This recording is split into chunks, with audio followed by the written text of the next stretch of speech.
Wow. Immediately, as soon as I begin the podcast, I get interrupted. The moment I even click live. Timing. Uh-huh. Hey guys, we are back. Once again. Vandalia, can I say something? I want to be a little rebellious today. How about I drink caffeine that's caffeine free? That's not fucking that's not... Oh my god. It doesn't contain caffeine if it's caffeine free. Well, screw off. I'm gonna drink it. Oh, wait, it's empty. Guess I gotta use real caffeine then. What a twist. Pepsi Man stole the caffeine out of it. Anyways, Pepsi Man.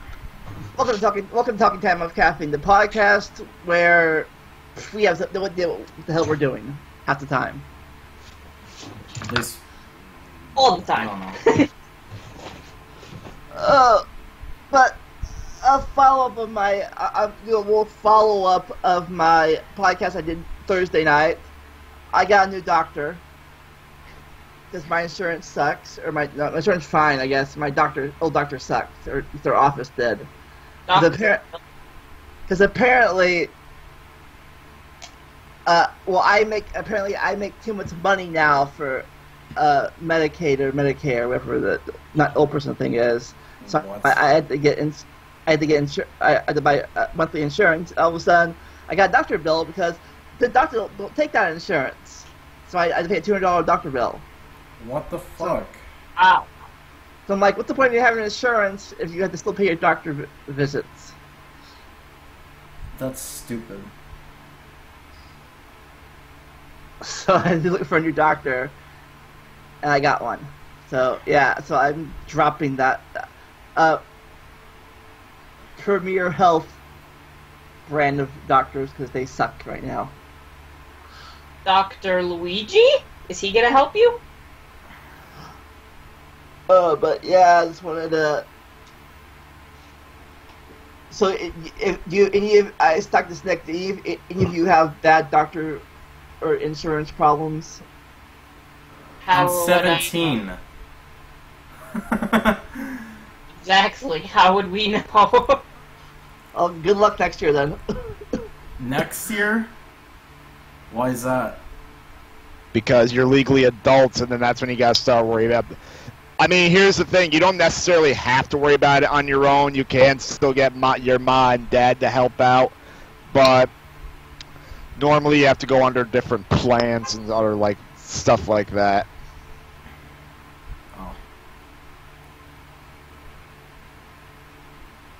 So is it like a necessity that we have to do that, or like required? Well, I don't know. I don't get it either. I don't know if it's still a law. It was a law. You had to have insurance a few years ago.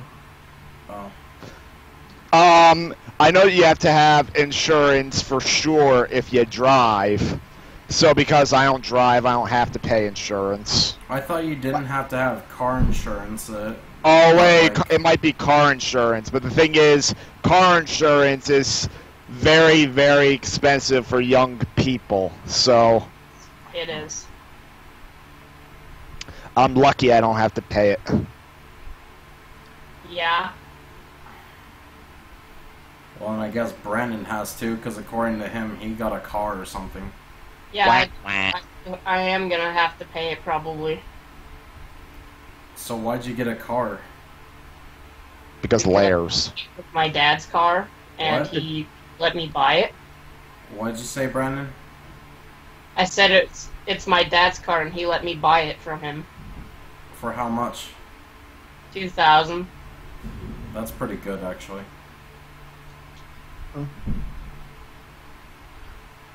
Well, last week I did a solo podcast with Snick, and our audio quality wasn't the best. So everything he said, no one can hear it. Yeah.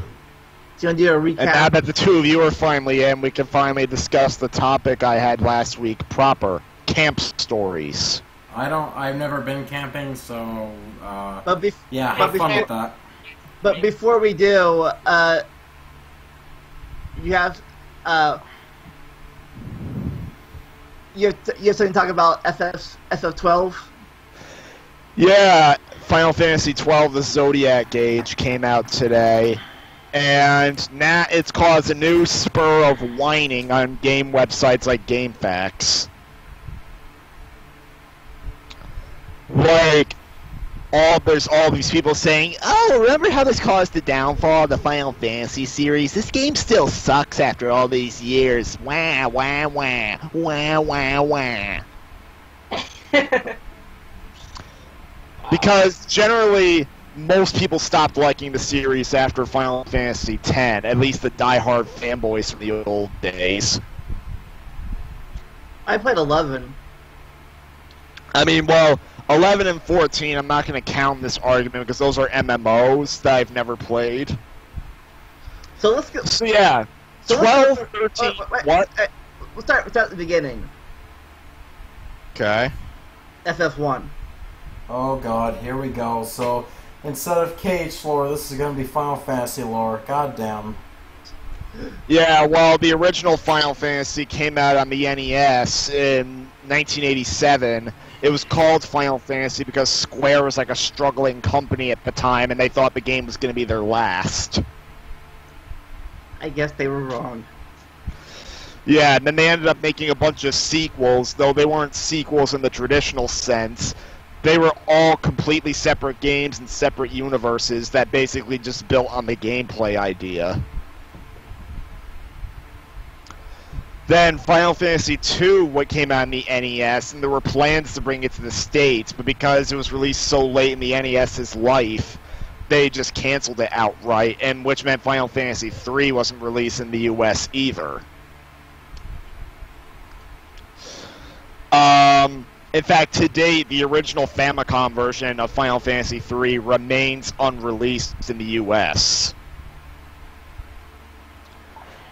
The only way it ever came to the States was, like, let's see, 2, 3, and 5, which were the only games not localized to the US. 2 and 5 came to the US on the PS1. But then 3 was mysteriously omitted from the PS1 collections. Instead, the collection including 4 decided to include Chrono Trigger instead, which some people would argue was a better choice anyway. But 3 was not finally released in the US until the DS remake came out in 2006. And while Final Fantasy IV has gotten plenty of ports that resemble the original version, like the PSP version, 3, literally all of 3's re-releases have been based on the remake, never on the original Famicom version.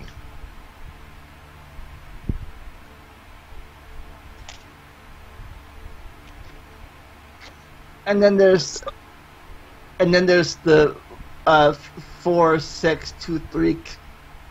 Yeah, 4 and 6 came out in the US, but because there was no 2, 3, and 5, they were called 2 and 3 in the US. In fact, nowadays, a lot of American Final Fantasy fanboys still refer to Final Fantasy VI as 3. Even though it's wrong to call it that. Kind of like the Mario 2 thing. Well, kind of. That's like a different situation. Are you talking about how they stole Doki Doki Panic? Yeah, the only reason they made a completely different Mario Bros. 2 in the US was because the Japan Mario 2 was considered way too hard.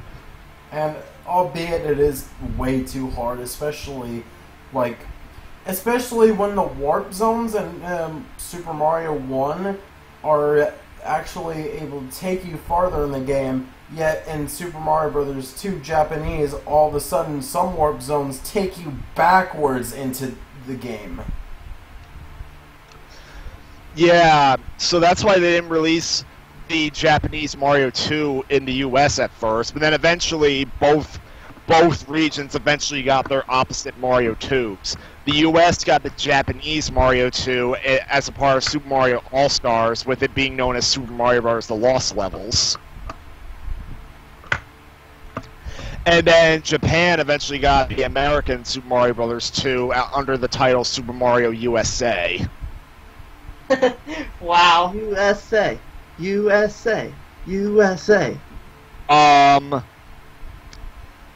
But yeah, getting back to Final Fantasy, then when 7 was made on the PS1, they decided to just get rid of the numbering thing, and they decided to call it 7, which at first confused a lot of fans until 4 and 6 were re-released under their original names alongside 2 and 5. And 1 was also re-released as well. But yeah, the PS1 was like the golden years for the series with the series and its fanboys. Like 7 was considered like a complete masterpiece of a game, though a lot of people nowadays do call it a bit overrated because it hasn't aged very well, which is why a lot of people are clamoring for the remake. Even though, ironically, just like with the Sonic fan base, people were clamoring for a Final Fantasy VII remake for years, but now that's actually being made, fanboys are whining about it because it's not turn-based, and that's like a recurring thing that you're going to encounter as we move on. What's the big deal about it? Because it was real life. It was real life, not turn-based. Yeah, because 7, but judging from the trailers, it kind of has gameplay similar to 15. But yeah, so which do you prefer, turn-based RPGs or real-life combat? It honestly depends. I like both, but at the same time, I do like how the Final Fantasy series is trying to branch out and like do more than just simple turn-based stuff. Oh, hey, something I can actually comment about because I had a past experience that wasn't so good. Basically, in short, I bought a PSP Final Fantasy game, don't remember what it was, but basically it wasn't turn-based like I thought it was. And I would prefer turn-based because in that PSP Final Fantasy game, it felt more like a button masher than anything, and the special abilities that you had felt like they were completely useless. And I don't know if that was just me not understanding the game, but it felt like that it would take quite a bit for fights to go through, even with the special abilities. And I fucking hated it, and I dropped the game pretty soon. I mean, I gave it a chance, but I just fucking hated it. I couldn't tolerate the battles. I think K8 is real-time combat. And, well, yeah, but, but the difference though is that, I mean, at least there, it actually feels like you're fucking doing something more important than just mashing the button, because that's all the PSP FF game I felt like with the battles is it was a button masher. At least with Cage, at least I can say that I'm actually doing fucking damage, regardless if I'm doing a special move or an attack. And I know for a fact that at least your fucking magic attacks are actually useful. So, yeah, that's why I don't like the system in that PSP FF game. And I would prefer if Final Fantasy was kind of just turn-based to begin with. Or at least that PSP game to begin with. What? Snick, is your RPG turn-based? Yeah. The shitty RPG, yes. Oh, yeah, both of his RPGs are turn-based. I believe you can make it... Well, actually, wait. I don't know if you can make it real-time, but maybe. With scripting. Also, do you prefer... Being of Final Fantasy, do you prefer random battles or... Or what? Nothing... For what? You said, do you prefer random battles, or... and then you Whatever the opposite of random battles is.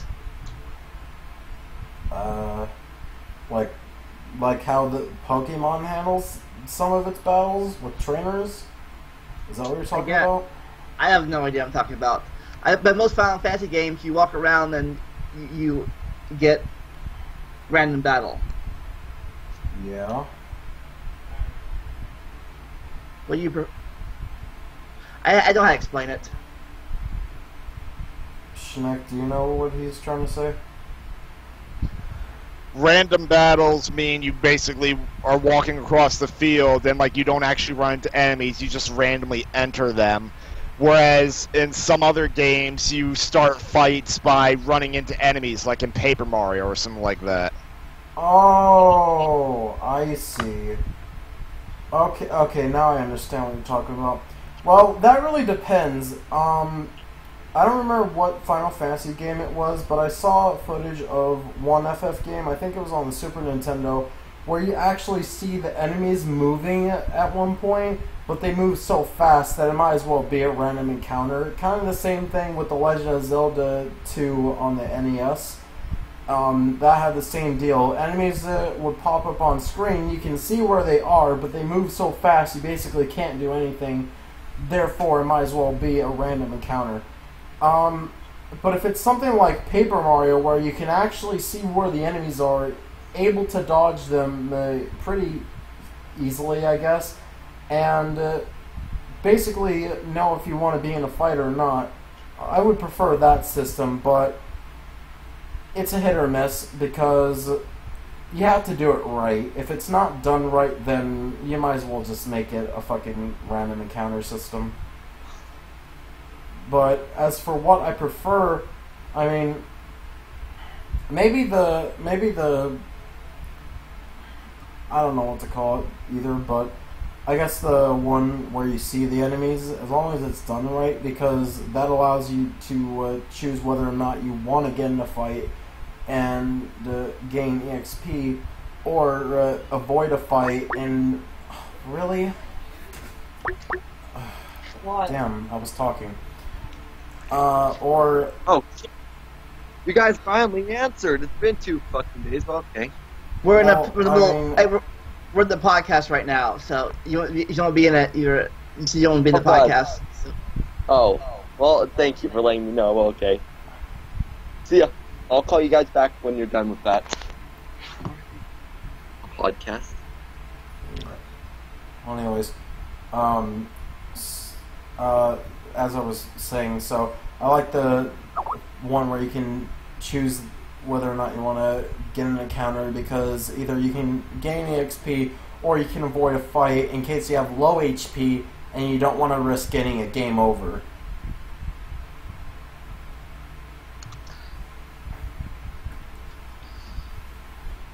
I'm just going to call them planned encounters to make it simpler. So what do you think, Schnick? It depends. Some games with random encounters, like the early games in the Persona series, random encounters happen so frequently that they tend to get annoying. And then, but at the same time, when you can see enemies on the field, sometimes they spawn only a finite amount, which can sometimes prevent you from level grinding if you need to. I guess it depends to me if you're in a hurry or not. If you got to get to a save point and quickly, and you're like every step is a random battle, you're like. Oh, just like with the Schnick's Shitty RPG, where he's running to the town, he's literally one step to the town, and he gets in a fucking fight, about to die. He's like, damn it! No, it was more like, damn it! Oh, And that Brandon was, you were right there! that shit was Yeah, that fucking one was hilarious. funny. Just like the time that Mario went past the save point. Yeah, last week. So, talking about I think we're at Final Fantasy. Oh, if we were back to FF4/2, I didn't know. I think that I could be wrong, but I think that was the first game, and later 7 that they actually had that started doing spin-offs of based on the original game. Yeah. Like sequels that are official sequels, like the After Years and the Interlude and Crisis Core and Before Crisis and all that stuff. Advent Children, the actual. Instead of actually getting another, I think 4 and 7 are the first ones that actually, like I said, they actually made real. No, 4 didn't start getting sequels until many years later, but 7 was so popular they started making stuff on it. Actually, 10 was the first game to get a direct sequel. Instead of actually going, oh, let's go off the new universe. No, let's continue the story. Yeah. But yeah. So there were a couple of Final Fantasy games that did manage to get a few spin-offs that continued their story in universe. Like 12 was one of them. 13 was one of them. But anyways, to get back to the fanboys and their constant whining, the last game that they absolutely loved was 10.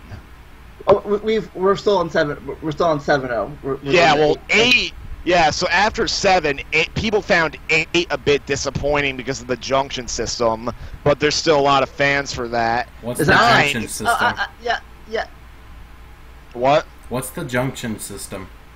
Basically, you have to draw magic from enemies, and you have to equip the magic in order to increase your stats. There is a leveling up system, but it's practically worthless, because enemies level up with you, and any stat increases you get from leveling up, they basically get too. Yeah, I've heard a lot of hate on 8 about how the main character on that is they didn't like Leon or Squall. He's the lame main character. I honestly thought it was fine, but the one thing I found completely curious was the fact that people made a whole fan theory, spoiler alert, on how he actually spends most of the game dead. Wasn't that the one where they said he got impaled by an ice cube or some shit? And then Yeah, just because the thing about the Final Fantasy games in the PS1 was that they spanned multiple discs.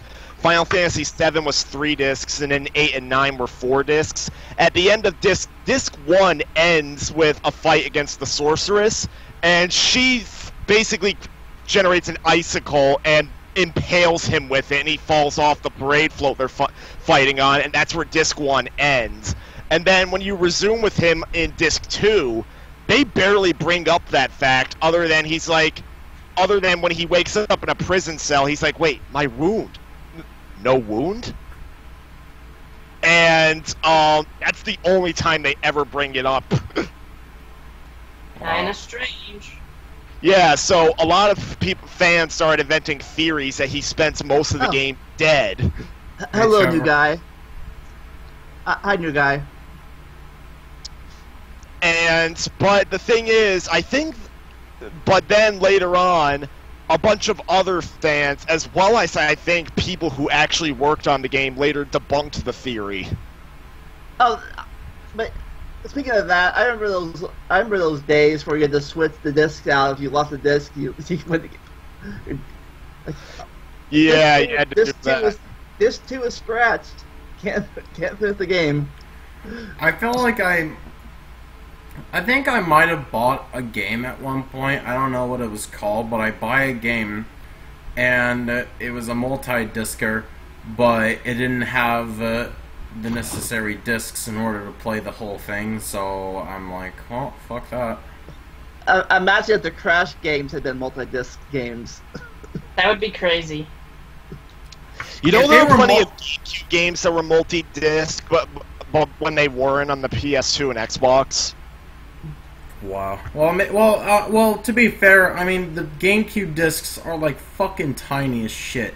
They're like the bite-sized versions of those snacks. Like bite-sized Reese cups, Nintendo GameCube are bite-sized discs.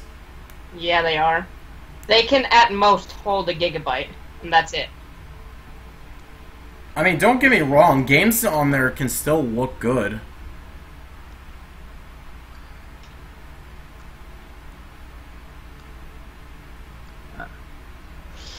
Yeah,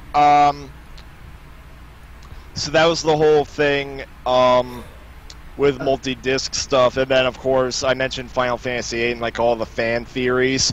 But then we get to 9. If you can believe it, a lot of newer fans to the series claim that 9 is their favorite of the PS1 games instead of 7. I have yet to play 9, so I have to wait to see what the story is when we get If to you it. want, you could buy the PC version on Steam. Okay. So, I can do that too, I guess. So I can wait until we get to that point in our FF marathon Maybe. in a few years.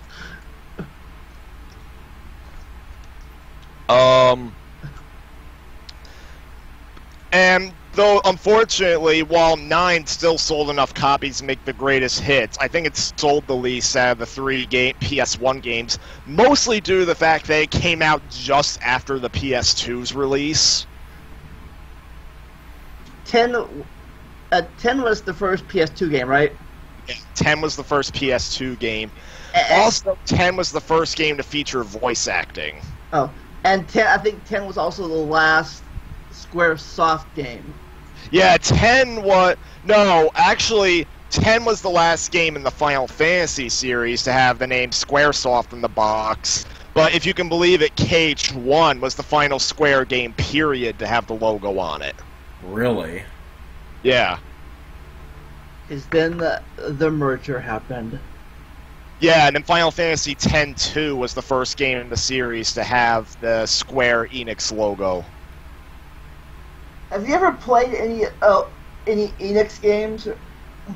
I have Star Ocean Till the End of Time. The Star Ocean series originated with Enix.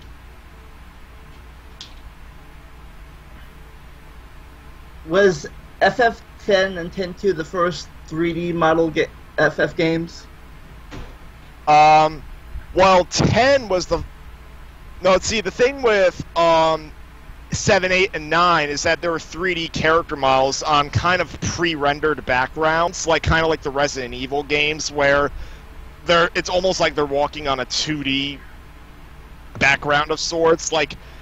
Whereas 10, I believe, was the first game in the series to be rendered in full 3D. Yeah.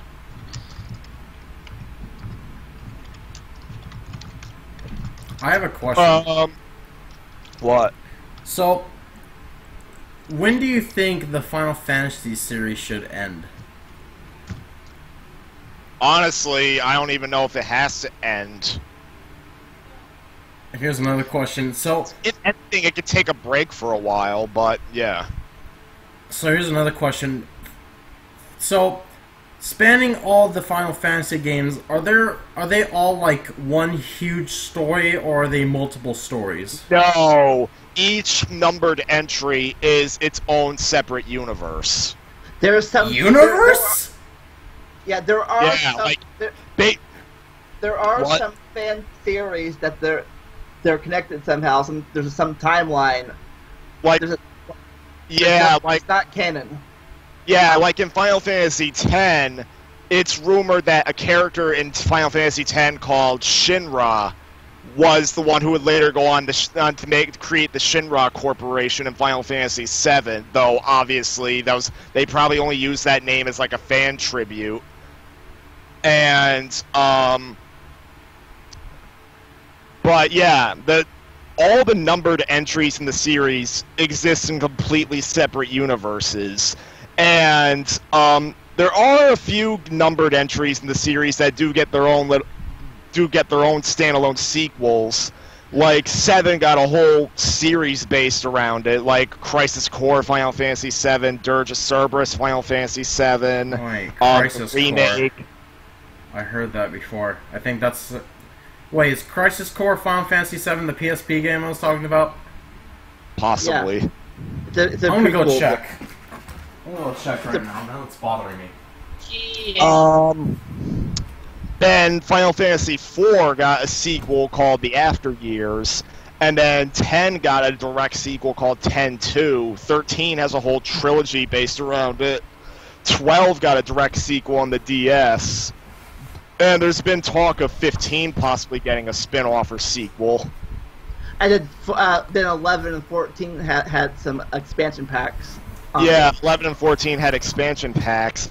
And of course, there's also the Dissidia series, which is a series of fighting games that actually has all the characters from all the games coming together in like one universe to battle it out. Would you consider Kingdom Hearts as a Final Fantasy spin-off? Kind of? It kind of is, since the original idea was to cross over Disney characters with Final Fantasy characters.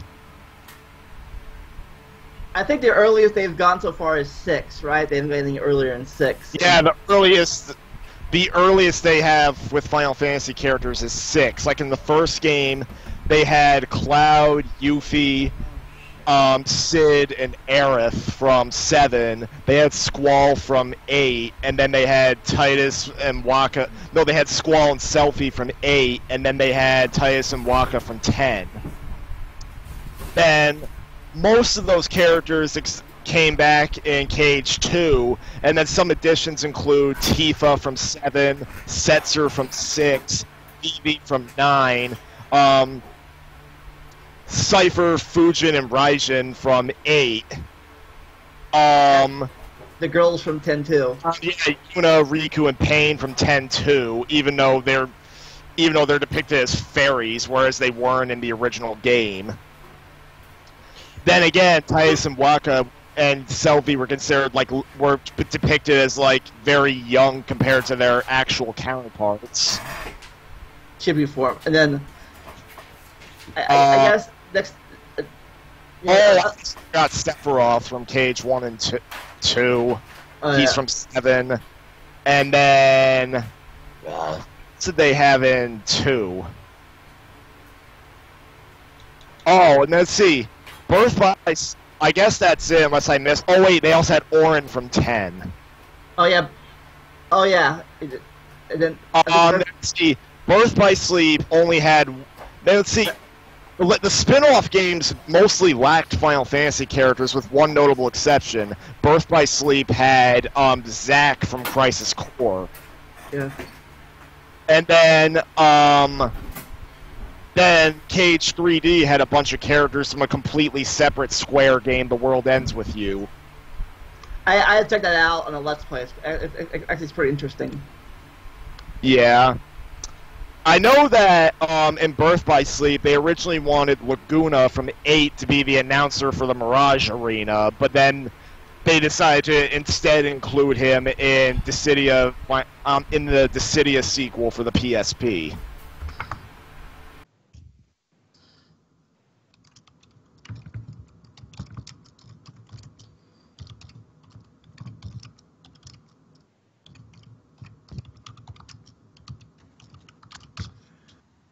Still, it's funny how they include all the Final Fantasy characters, yet for the most part, they are completely different from their actual counterparts.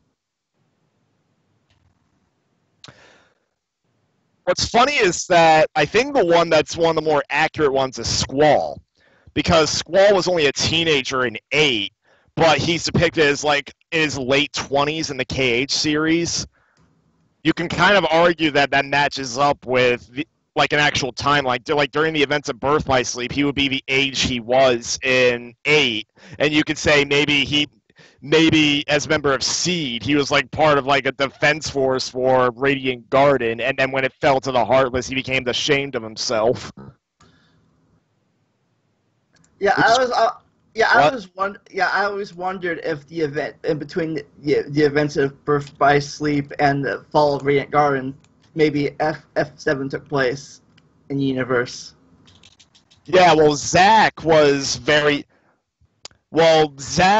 depicted as being much younger than a little bit younger than he was in Crisis Core. So you can argue that maybe the events of 7 happened like in.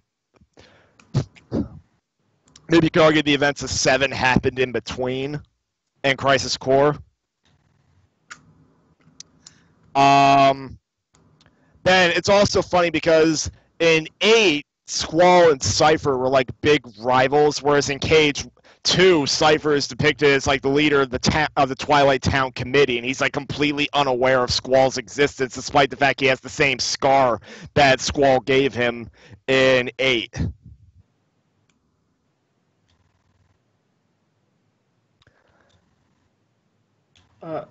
Yeah, I guess then now we're at 10-2 now. Yeah, some people some people don't like 10-2. I think. Yeah, I think some people thought that 10-2 was maybe too girly or something like that. But the first SJW game. I don't know, like Girl Power. I've played 10-2. It has like a big Charlie's Angels vibe. Yeah, I think there's a rumor. I think there was a thing like maybe the event of FF at 10 would never happen. Like it was all a dream or something. And then it turned out it wasn't a dream or something. There's a story. I heard the rumors about that. Like you think you're looking. I think she's looking for Titus. She's looking for Titus. Well, I did not find my PSP. Yeah, you know, it's funny because 10 was the final game in the series that allowed you to name one of the characters, more specifically Titus. But because the game had full voice acting, they literally go the whole name without audibly saying his name.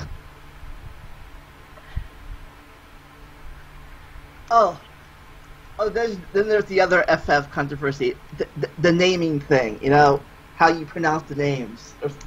Yeah. The generally accepted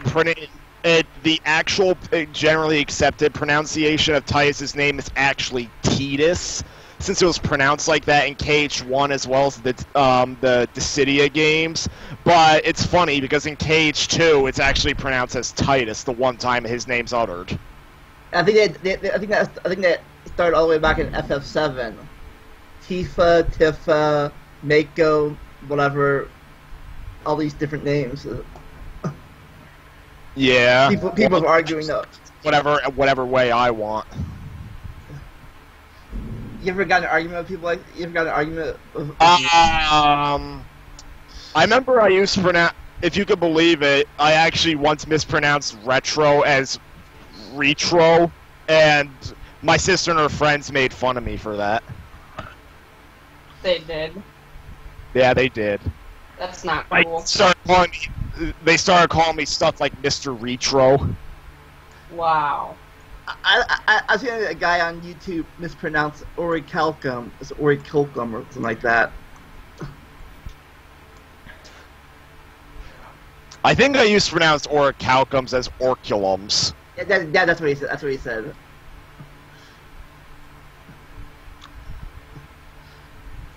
They do have weird naming things. I remember I used to call ethers ethers, but then I watched Hoodie Mage's KH1 Let's Play, and he primarily pronounced it ether, so I started pronouncing it ether too, until I found out that ether actually is another correct pronunciation. Yeah, I always pronounce it ether. The only time I've ever said ether is when it was a Minecraft mod called the Ether. Then there was the mana versus magic debate. I think magic sounds better. Yeah. Mana sounds like a leaf. Like Secret of Mana.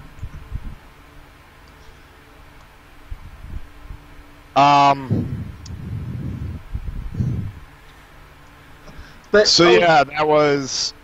So of course people have those kinds of debates, but then. 11. Go back next game 11. 11 was the very first online game I ever played. Yeah, was 11 online. was big MMO, and the thing is, the original PS2 and 360 versions are no longer playable, but the PC version is. But probably Why are the PlayStation and Xbox not playable anymore? Huh? They're not playable because their servers were shut down. And the thing is, I was always considering trying 11 or 14, but the big thing that's been preventing me from doing so is the fact that you're required to pay a monthly subscription, and for a game that I probably won't dedicate a lot of time to, I don't think it's worth it. And it kind of baffles me how they still charge a subscription for 11, even though 14 is out and being actively supported. Yes, still the fucking Final Fantasy. It's our podcast. We can do what we want to talk about. No, we Any can't. complainers in the chat? Man, Check. I can only imagine this situation being on the Cage Lore podcast. Oh, still with the F in Final Fantasy, and then he says, "Okay, fine, okay." Well, we can wrap this up quickly because I wanted to say this. But I would say if you ever online games, unless you're playing with your friends, it's not worth it. If you're playing with people you know, otherwise, because it gets kind of stale and boring after a while. But if you're playing with people like the four of us are playing it, we can keep it interesting, teaming up and stuff. Okay, bye. Yeah. Trevor. Meanwhile, this guy says, "I'm fucking leaving." Well, I guess good riddance, I guess. Yeah, if you're gonna be like that, we didn't want you. So fuck off. But anyways, let me try to say what I was trying to say about the series before. So 12 was like when the fanboys started to get really pissy.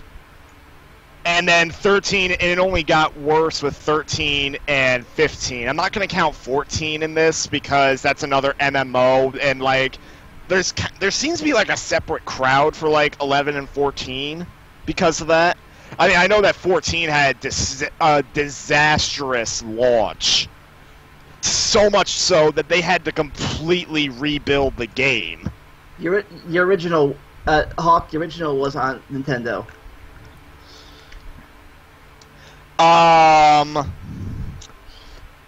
Yeah, so they completely rebuilt 14, but the rebuilt version was considered much better, and now people like it. And then there's 13 and 15. Yeah, but like with 13 and 15 were like actual standalone sequels, and the fanboys basically whining only got worse as it went on. Was 13? And I'm just gonna... What? Was 13 on the 3 or the 2? 3. It was originally supposed to be on the 2 early in development, but it got moved to the 3. And 13 was also the first game released on an Xbox platform as well. It came out on the 360, as well as the PS3. So now FF is on every system except for Sega. Yeah, Final Fantasy was never on Sega, if I remember correctly. But then 15 followed that trend by being on both the PS4 and Xbox One.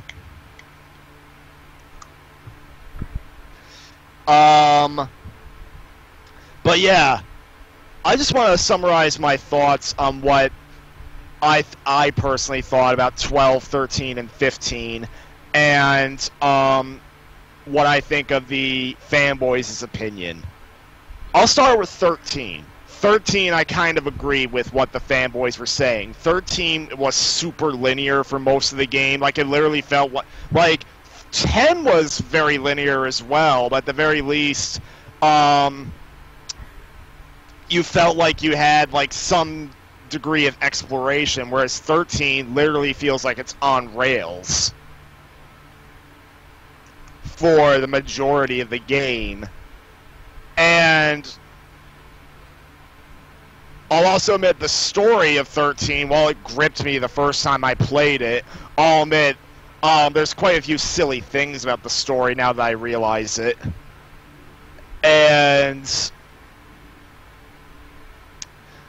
also, I hate how in 13 they kind of have an active time battle system similar to like 7, 9, and 4 and 6. Or wait, no, 4. Oh, 4 wasn't wait, yeah, it was. My mistake. So yeah, 13 was a bit of an active time battle kind of thing. But the thing is, for some odd reason, they make it to where you can only control one character, though you can still issue commands to the other two, kind of like the Persona games. But for some odd reason, if you die, everybody dies. And that's the one thing I found overly frustrating. Like, 13 is one of the only mainline entries in the series I ever beat, but it took... There were periods where I completely rage quit. So the health bar is connected to everybody? Yeah, like, your playable character's health bar is connected to everybody. And, So it's not like... Sure, it worked that way in the Persona series, but you could still obtain items that would... But no, in the Persona series, if your main character died there, then you would die for good in battle. But the thing is, the Persona series still had fail-safes in place to prevent you from dying a split-second death. Like, for instance, there were some items and skills you can equip that would auto-revive your character. So it wasn't like the old FF games where you could use a Phoenix Down with your other character to... Yeah, like, the way it worked in, I forget what game. I think it was maybe 12, but maybe it was another RPG. Like, if your character died, you just... No, it was actually Namco's RPG series, like Symphonia, Vesperia, and all that. If your playable character died, you would just lay dead in the field while your AI companions continued to fight, and they would have to be quick to revive you before they died too. And, but yeah, even the Persona series, which followed the same logic as 13, they still included failsafes. I already described a few of them, but another one they had is that if you built up your social links far enough, if your main character was about to take a lethal blow, one of your party members would actually step in to take the hit.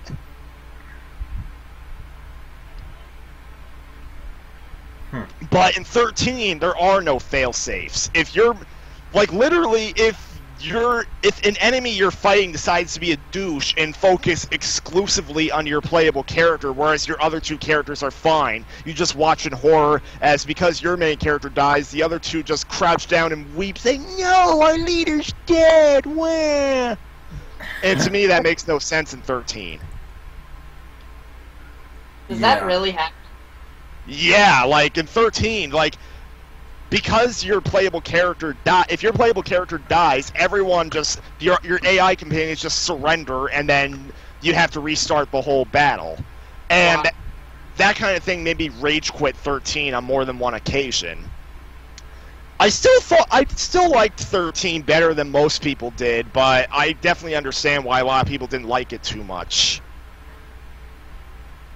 Wow.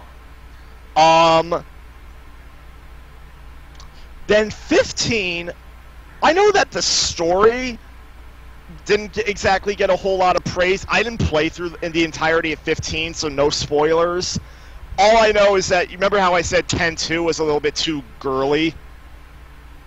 Well, 15 has gotten criticism for being a bit too boyish.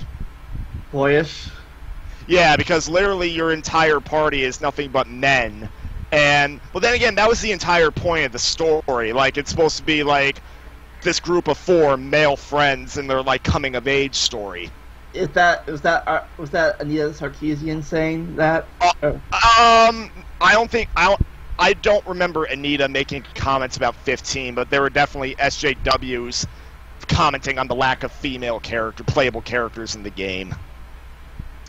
Hell, Cindy, who is like one version of Sid in the game, alongside her dad or uncle, who's the real Sid of the game.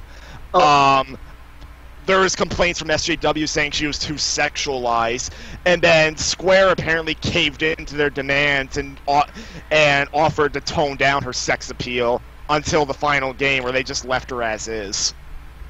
Oh, that's the connection. I think in every game but one, there's always been a Sid. Though the later ports of Sid retroactively added a Sid to the first game. They did? Yeah, they did. I think it was starting with the GBA version, maybe. Yeah. But I think 2 was the first in-canon appearance of Sid. Yeah, 2 was definitely the first game to have a Sid. 12 was actually the first game to have more than one Sid in it. More than one? Yeah, 4 was the first one to have the Sid of the game actually be playable. And then 12 had more than one Sid in it. Like, there was Dr. Sid, who was one of the game's main villains, and it was also the first Sid to be a villain. And then there was another Sid called Al Sid, who was like an ally you meet briefly, but Dr. Sid is still considered the official Sid of the game. And then I know that then I said how 15 basically has 2 Sids as well, because originally Cindy was named Sydney with a C.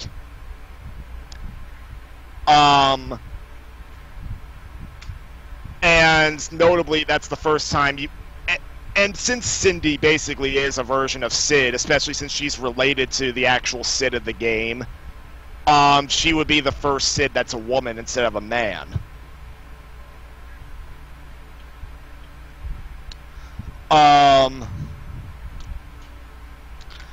Then let's see. But getting back to how people don't like the newer games, 15, so yeah, there was some criticisms with the story, but I actually liked the gameplay. It was very, I liked how it was in the style of a KH game, and even though it has the same BS of like, oh, if your main character dies, everybody dies, but it makes more sense, because it's like the KH games where the same logic applied. Because the main in those games, the main character is the character, and the side characters don't really do much. Yeah, and so 15, I thought the gameplay was good, and I thought the leveling up system was a bit more unique, like how you had to gain experience, and then in order for it to apply, you'd have to like rest at a camp. And I like how they did add like a big open worlds and like contrasts for 13's, how linear 13 was. I'll admit, I thought the driving system was a bit weird, because like the driving system was like a bit on rails in the original release, but I hear that they did patch the game to where you can now drive off-road and more freely. But yeah, 15, I don't understand why everyone absolutely loathes 15, thinking that it shouldn't have gone... Well, I think the main reason why people are disappointed was because of how it took 10 years to come out. Really? There was 10 years between 14 and 15?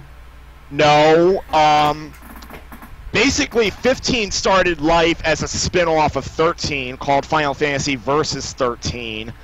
And then, after 13 came out, information on Versus 13 was a bit scarce until, a couple of years after 13 came out, Versus 13 got rebranded, because basically the amount of effort that was being put into it, Square eventually decided it was worthy of being a mainline entry, and they officially renamed it 15. And it only spent like maybe 4 years or so under development as 15.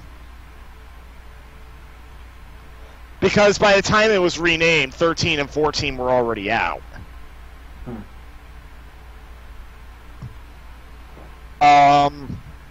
So, of the other games you've played, what's your favorite in-game story or in characters? What's my favorite story of all the entries? Well, 7, 9, and 10 are probably have the stories that gripped me the most.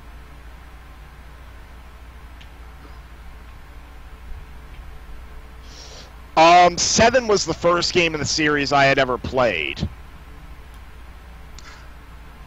Then, I remembered liking 4 and 6 as well, but 4 I actually kind of liked due to it kind of having a simplicity to it. Was 4 I can't remember I never played 1, 2, and 3, but and 1 wasn't. Was 4 the first FF game to have the death thing in FF, like somebody gets killed in your party? Yeah, 4 was the first game in the series to have one of your playable characters get killed off. Which is funny because it didn't reach cultural phenomenon level until 7. I guess the Sage guy isn't as beloved as Aerith/Eris was. Yeah, pretty much. And notably, the one thing I like about the series is how they now have a big, now when it comes to the universes they establish, like, they have, like, all different ranges. Like, originally they all just simply started as medieval fantasy games. And then, starting with 4, they started to introduce a bit more futuristic elements. Like, a big part of 4 was the fact that you enter a spaceship to travel to the moon. And then 6 had a lot of steampunk elements. And then 7 was the first game in the series to be completely set in modern day. Like there was all sorts of modern technology. And from what I can tell, 7 was like supposed to be based on like mid-90s like culture, basically. Even though Crisis Core later revealed that 7 like takes place like in the mid-2000s.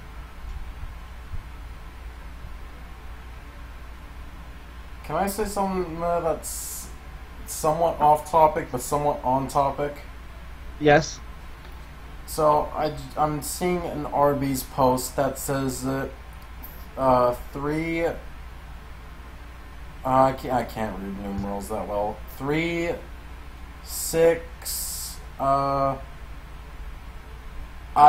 and XII. I don't know what those are. ... Moogles like their 3s and then a picture. What I'm trying to say is that there's a Final Fantasy post from Arby's that I just saw while you're talking about Final Fantasy. Well, X is 10, so XI is the 11. XII is 12. Oh. Yeah, never learn Roman numerals. Well, first off, I mean, we don't really need Roman numerals because, well, what's the point? True. I mean, you can't blame me for that, so. Though I do remember there was a clock that I saw with no Roman numerals, but that's way off topic. Oh yeah, also, by the way, it's been 57 minutes, so I don't know if we're going to go past the hour mark or what. Well, I mean, well, I still also want to wrap up the original topic that I wanted to say about the series. So yeah, 15, I kind of understand the criticism, where they're coming from, like how it took 10 years to make in some elements of the plot, as well as how they didn't want an action game. But 12, on the other hand, I'm playing 12 right now because the HD version just came out. I do not get why fanboys hate the game so much. 12's combat I actually really like because it reminds me of like BioWare RPGs like Star Wars Knights of the Old Republic. The license system, I kind of like how it like adds like an extra layer of progression on top of the normal leveling up. And I like how there's like a big world to explore, like it's a very open world, especially after Final Fantasy X being a bit linear. And yeah, so based on on the arguments I've read, most people complain about the fact that most of the fanboys complain about the fact that the game is not turn-based, as well as how they don't like the fact that 2 of your party members are controlled by the AI, even though the Gambit system allows you to basically tell them what to do. And even then, you can freely switch to them at will and give them commands if you want. It's not like 13 where your 2 other party members were completely controlled by the AI. In 12, you're able to switch to them at will. So, if I were to make a top 10 underrated games list, 12 would definitely be towards the top.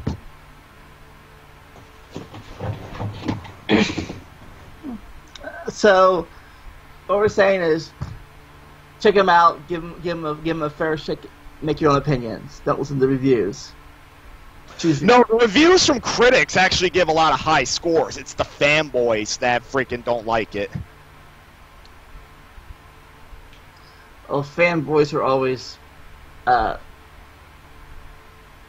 fanboys can never please. By the way, Mario Brandon. Yeah. You know, remember that scene from Courage the Cowardly Dog where Muriel is turned into like a 3-year-old kid and like Courage has to make mac and cheese for her? Yeah. Yeah. Somebody did a video where they play that exact same scene, except they decided to represent the Sonic fan base. Like, literally, they had the different mac and cheese Courage brings out to, like, be, like, the latest games in the series, and they had Muriel representing the fanboys. And, like, so Muriel keeps complaining, more cheese, more macaroni, more cheese and macaroni. And, like, it's, like, on all the different games in the series. And then, finally, the last dish she presents is, like, the newest game that's about to come out. And then she's like, perfect! And then she smacks it in Courage's face. I hate macaroni and cheese. What were the games? I think it started with the Unleashed game, and then it continued with Colors, Generations, Lost World, the stupid Boom game, and then I think they ended off on the newest one that's coming out. Sonic Jam. No, no, Sonic Forces or Sonic Mania? Forces. More macaroni. More kids. So the other topic we had earlier, we were talking about the Star Trek movies. If the new ones were in canon of the old universe, or they're considered reboots or retcons, or they were just continuations. Well, the answer to that's actually pretty simple.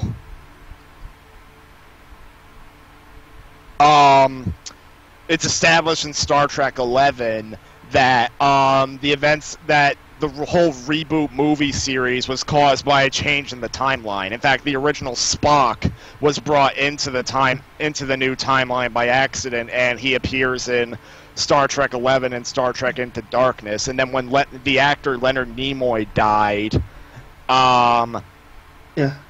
Star Trek Beyond revealed that his character had died too, and then like the new Spock goes through his stuff, and you can find a photo, and he finds a photo of the old Enterprise crew. Yeah, I think that's the main reason most people even gave it a chance. I think some Star Trek fans, if that had been a complete reboot, they would have hated it when they did, because there's a lot of hate for the new movies. Really? Yeah, especially the old fanboys.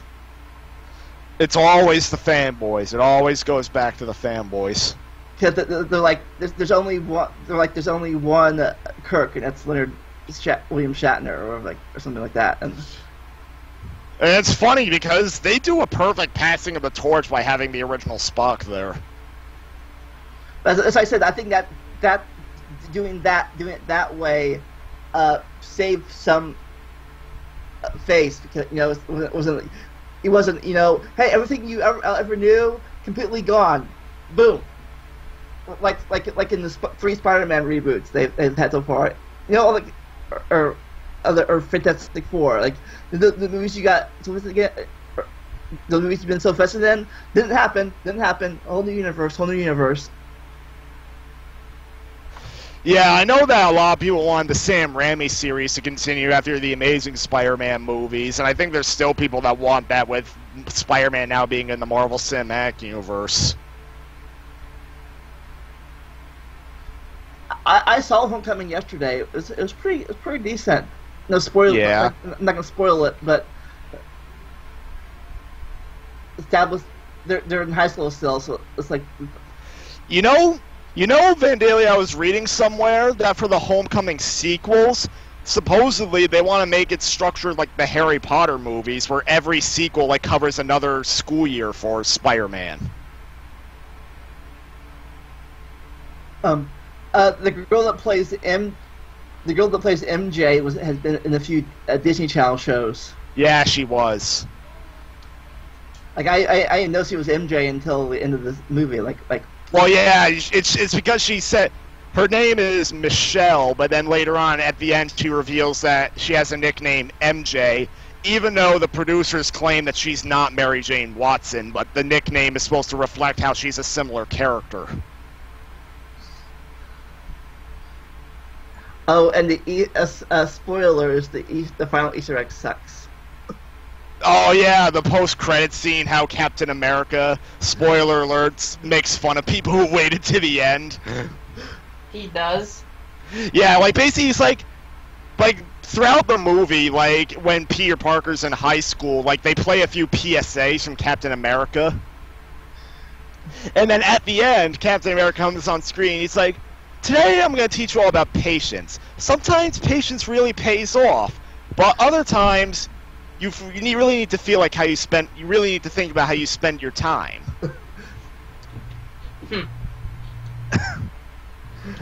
Yeah. Meanwhile, I like how they made an Easter egg. Well, spoilers, at the end, they make a little Easter egg at how the Marvel Cinematic Universe has been going on since 2008, because at one point, Iron Man offers Spider-Man the chance to join the Avengers, but then Spider-Man politely declines the offer after thinking about it. But then Pepper Potts comes out, she's like, "Wait, where is he? We have to make the announcement." And then Iron Man asks Happy Hogan for a ring, and then Happy Hogan's like, "I've been holding this since 2008, which is the year when the first Iron Man came out. And Iron Man decides to make the announcement like a proposal instead. But then, also, one curious fact was that in Iron Man 2, Tom Holland, the kid who plays Spider-Man in, curious thing. Tom Holland was born the same year I was. In fact, I'm a few months older than him. Who knows? Maybe you could have played Spider-Man. I don't think I could have.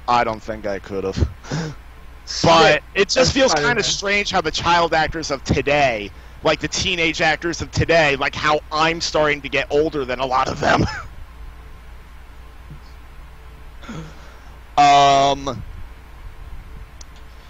But anyways, Tom Holland made a claim that in Iron Man 2, there's this little kid wearing an Iron Man mask who basically pretends to shoot at this suit of armor that's invading the city that he's in, and then the real Iron Man ends up saving him.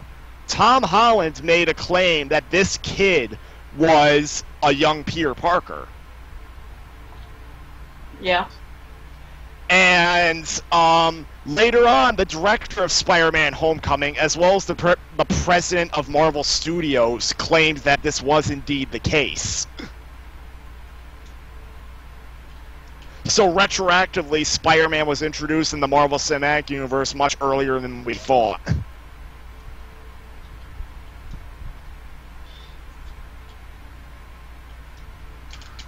And it's funny because, you know the actor for Happy Hogan in Spider-Man Homecoming, who also appears in other movies like the Iron Man movies? Yeah. You know that's the director of the first two Iron Man movies? I did not know that. It is. Jon Favreau. Well, I've got to get going. I have to work tonight, so I'll be seeing you. Enjoy the randomness. If Nick wants to recap his categories from last week that he was muted from. Now that's in clear quality, including ass scratching. That's constant. But I'll be seeing you if you. Scratching, that's constant. But I'll be seeing you all. I gotta get ready for work. So, goodbye for now. Enjoy the randomness and enjoy these three talking about. Oh, before we. Mario, Brandon, you guys have any topics you want to talk about? I think I can think of one.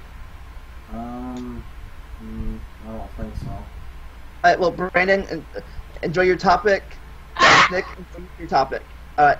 Okay. I'll be seeing you all. Bye. Bye. Bye. So my topic's very long. Do you want me to go Do you want any of you want to go first? If you go any further with the Final Fantasy topic, then I'm not going to have anything to say for it, pretty much. No, I'm talking about the camp topic. Oh. Why is yours very... Yeah, I don't have anything to say regardless, I'm sorry. Well, I did go to camp one time when I was with the Boy Scouts, and, well, it's not really a horror story. It was more or less, it was pretty fun, actually, because we were up in Steamboat Springs, if you know where that is, Adam. No. It's basically up in the mountains, but, I went with my friend Bill, and we went there because it was like a camp to get more badges and whatnot from Boy Scouts. Yeah, I took several classes, one of which, ironically, being cooking. It's kind of funny because now I'm a lot better because of that class at cooking. Yeah, so I took cooking, I took leatherworking, and I took music. And safe to say, music was surprisingly boring. And then they also had you take required classes such as medical and they had you run, well, in class, but they had us run like a mile. Yeah, it was a really fun time actually. The only funny thing that happened is when one of the kids was climbing, he climbed a tree, but thankfully he wasn't that high, but he fell out of the tree, caught up on a branch, so he was getting a mega wedgie from the tree.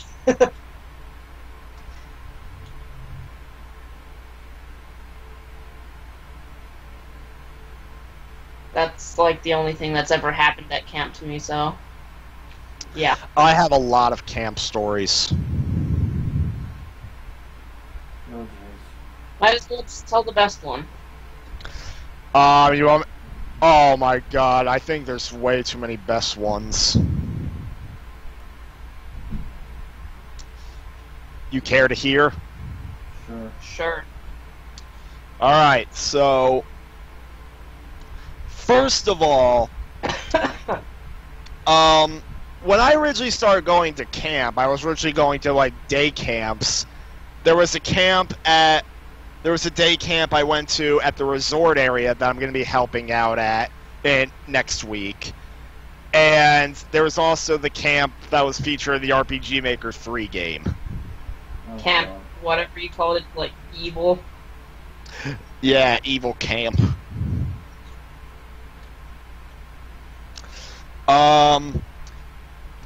Nothing too interesting happened until my final year there, where I had to go to the sleepaway camp for 2 weeks. All I'll say is that middle school Schnick was definitely manifesting himself at that point, even though I was still in, like, I had just finished second grade. And I literally walked in egotistical with, like, this cheap samurai toy I had. Okay. And I remembered... So there were a couple of boys in my cabin. I don't remember most of their names, and even then I'm not going to name them anyway. I'm just going to give them nicknames. One kid became the self-imposed de facto leader of our cabin. I will refer to him as Grasshopper Kid. Because he had this tank of grasshoppers that he kept boasting about how he had been raising them, feeding them, doing all that shit with them. And Grasshopper Kid was a bully to me during the time. Kind of rightfully so, because I was a stupid idiot, but he did later get his comeuppance, but I'll get to that later. Then there was Starburst Kid, who kept stealing my Starburst anytime I bought it from the concession stand at the camp. Yeah. And, by the way, Starburst Kid was the basis for the Snotty Boy in the shitty RPG. What do you think?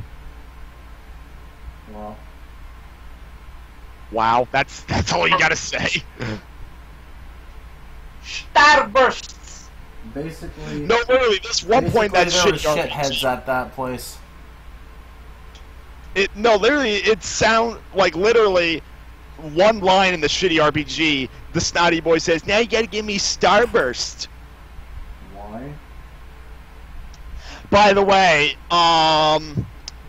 he had a very obnoxious voice as well. Like, once I threw a ball that he and all the other boys were throwing, and he walked up to me, and he said it like this. I'm not making this up. "Now you gotta give me Starburst since you threw it."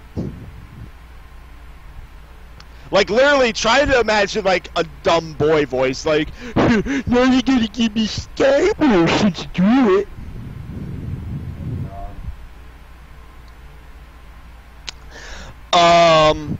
Then there was a boy that mostly spent his time reading, and I'll refer to him as Polite Kid. Okay. Okay. Because he was very reserved compared to everyone else there, and he stayed out of all the shenanigans that me and the other boys got into. Yeah. And then there was one kid that was fairly nice to me. I'll refer to him as the Friendly Kid or something like that. So, the first thing they did, my mom gave me a bag of pretzels for me to have as a snack in case, like when we had downtime in the cabin not doing anything.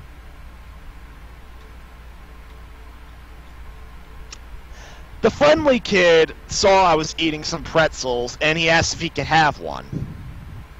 So I gave him one. And then Grasshopper Kid was having this staff meeting of sorts with Starburst Kid and the other kids in the cabin. And I do not remember what they were talking about, but at one point they're like, "Well, we'll talk about this later. Pretzel break!" And they all ran up to me and started taking pretzels from the bag. Wow. At first, I actually welcomed it because I was happy to be sharing, until I realized they were taking everything. Yeah. Like, literally, when there were only a few more... Like, literally, they were like eating machines. They were just taking rod after rod out of the bag and just eating. Wow. Like, if I ate that fast, like, even today, I would get sick. Damn. That's crazy. Eventually, when there were only a few pretzel rods left in the bag, I tried to hide it, but then Starburst Kid kept finding the bag and trying to take more, and, like, it just... I don't remember what happened to the rest of the pretzels. I'm fairly certain Starburst Kid took them, but...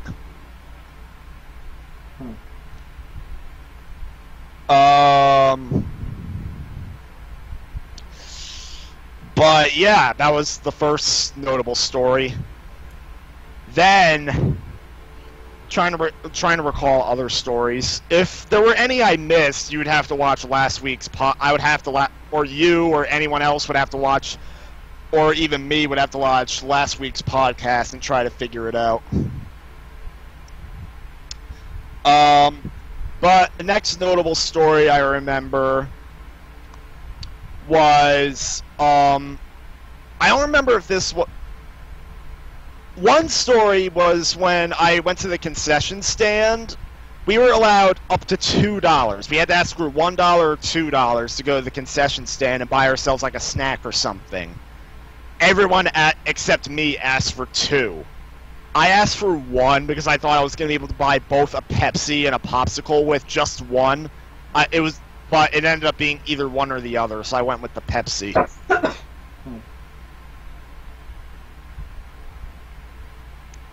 So there's middle school schnick logic, or elementary school schnick logic. Then, which story do you want to hear first next? Do you want to hear the Burger King story, or the shitting my pants story? What the fuck? Schnick, really? Unfortunately, that happened. Are you fucking kidding me? You think trash can out front? Yeah. What? I probably not want to hear the other option. You don't want to hear the other option?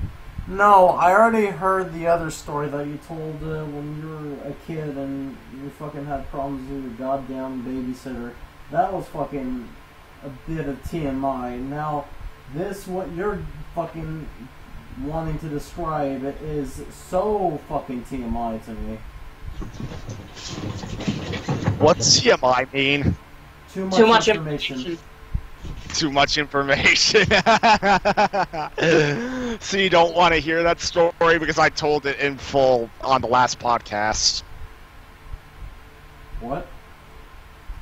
Last podcast, I told it in full. Not the story you're wanting to describe, but the babysitter one you did. No, the babysitter one I told clear as day, but then the second one, yeah. Wait, so You did wanna hear explain it? it already? I did explain it already on last week's podcast, but the audio quality was shit. Oh. No Well, pun intended. Oh god damn it. I don't remember you describing it, and if you actually did, then thank God, I don't want to know. You don't want to know? Do you want to hear a heavily condensed version that omits most of the graphic stuff? Oh my god. I don't know if I want to hear it. Oh, I'll I'd just rather tell hear a the short. Burger King story. Alright. Prepare your stomach because I'll tell the other one after the Burger King story. Oh god. So, during the weekend, we got to go home for a day, well, for one night. And so I hung out at the bungalow I was staying at the time. And when my mom was taking me back to the camp, she had bought me a whole bag of chicken nuggets, Yeah? saying there was something I could snack on for a couple of days. I didn't get to eat any of those chicken nuggets, though, because one of the counselors snatched the bag away from me as we were going to bed, and she said she told me literally, "Oh, these are gonna go bad. I need to throw these out." Even though I only had them for a few hours at that point. You gotta be fucking kidding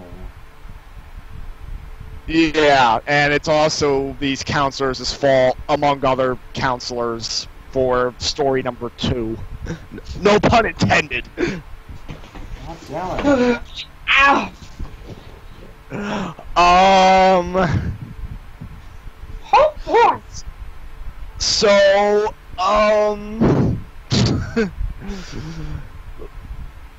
yeah, she snatched the bag, and then for some reason she walked over to Polite Kid, because I guess he was a little hyperactive for some reason, and she was trying to make him go to bed. And then for some reason, he thought the Burger King chicken nuggets were for him, so he was like, "Ooh!" And he snatched the bag away from her and tried to dig into the chicken nuggets.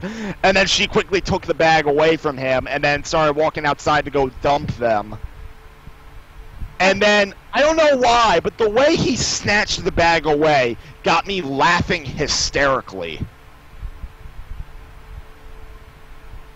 I could not stop.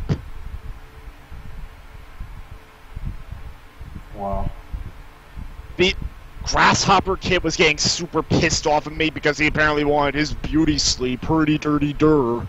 Eventually, the counselors had to pull me into their bedroom to try and calm me down. And Grasshopper Kid, numerous times, kept coming into the room like he was marching like this. He was like, "Idiot!" Wait, he yelled idiot? He yelled, "Idiot." Wait, so is that how you got the idiot line? No. Damn it. That's not how I got the idiot line, but yeah, he would keep marching in like this. He was like, idiot! And then the counselors had to keep pushing him back. Wow.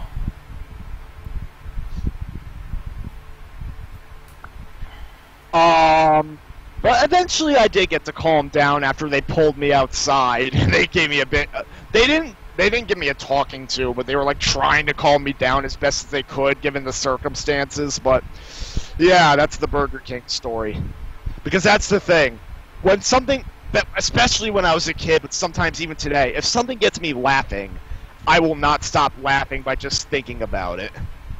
Like literally, if I just think about it, I start bursting out into laughter, and like it got me grounded on more than one occasion. Why?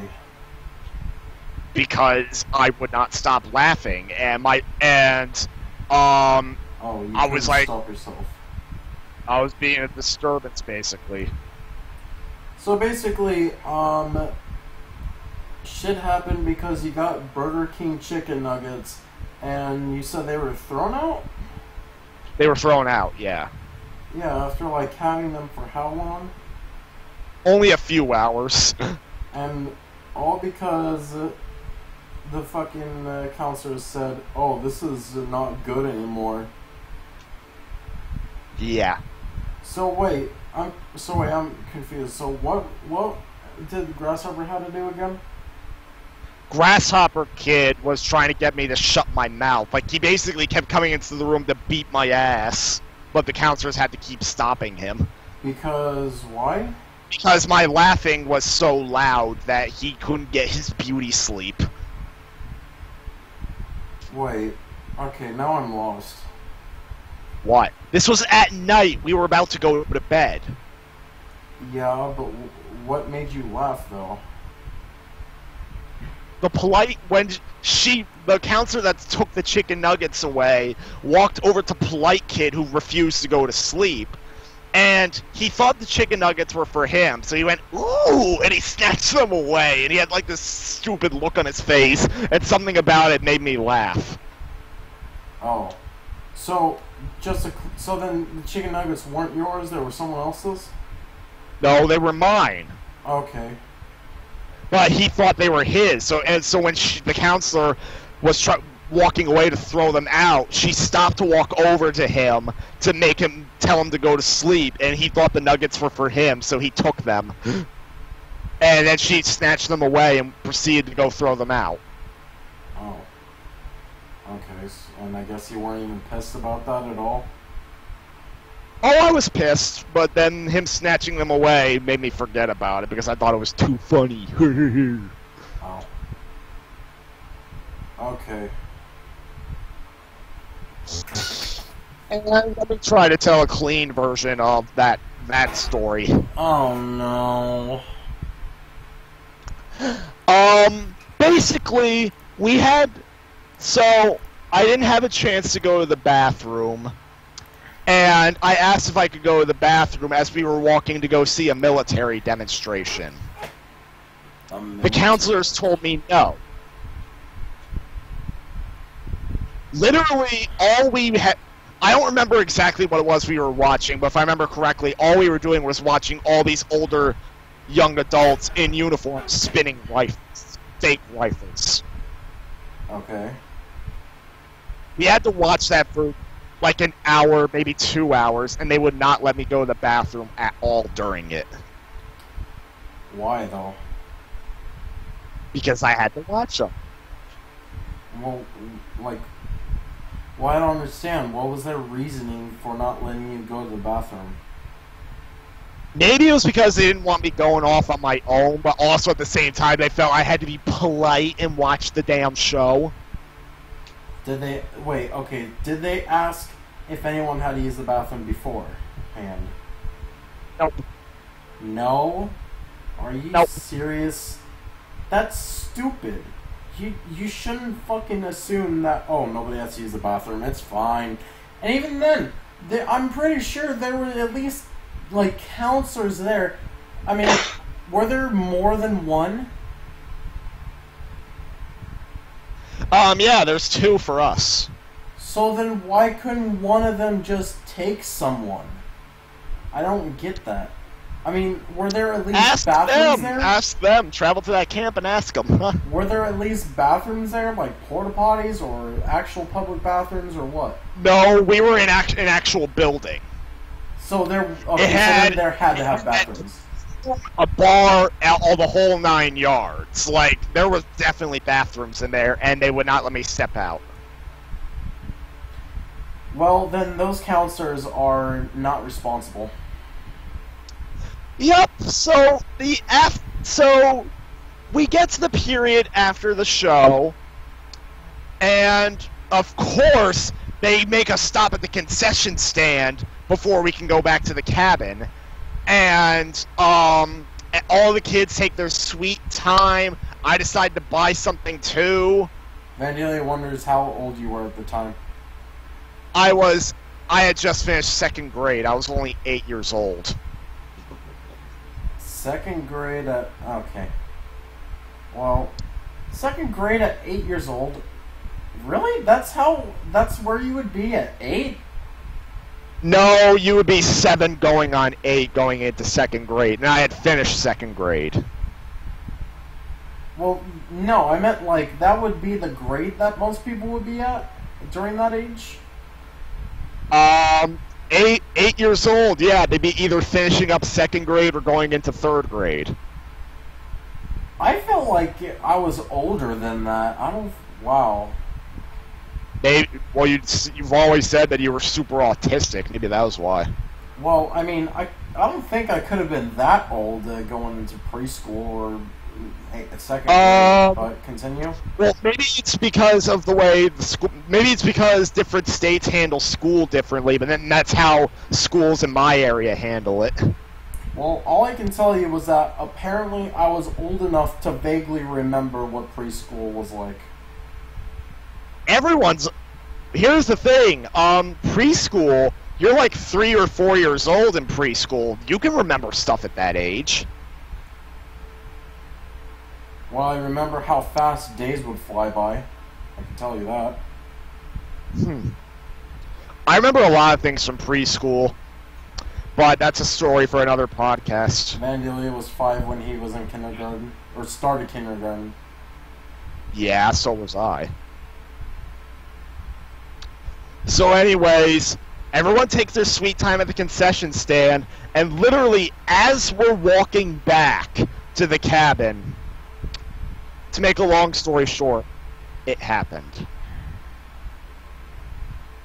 Oh my god.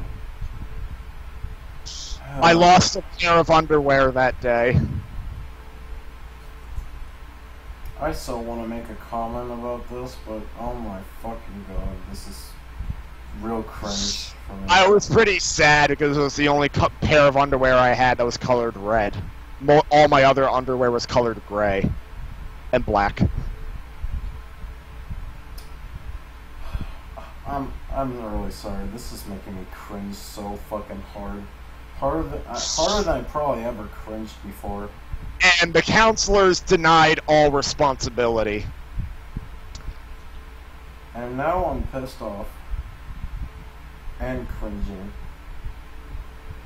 Fuck your counselors. They're shit. Yeah, they denied causing it, but they caused it. They did their best to help out during the aftermath, but... Fucking dumbass. Let's just say I did make it to a bathroom, though.